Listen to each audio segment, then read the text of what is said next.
Welcome to the Slop Temple. We pray this video helps. You start now, confirm you have a CR 2032 and a small flathead or coin. This is the only way.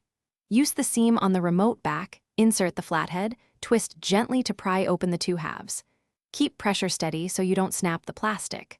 Once the shell separates, note battery orientation. The plus side faces up on most SRX remotes.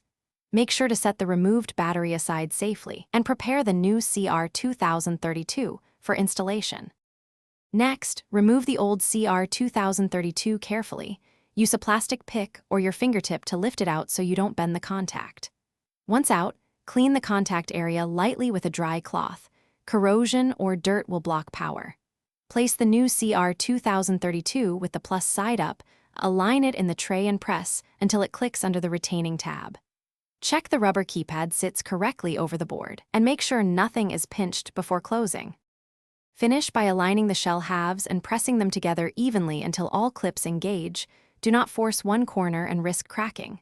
Once closed, test lock, unlock, and panic functions at short range. Your remote should respond immediately.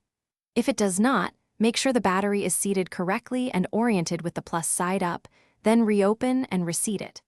As a troubleshooting tip, if problems persist, try a different new CR 2032 and clean the contact pads with isopropyl alcohol. Thanks for watching. Consider subscribing if we helped you.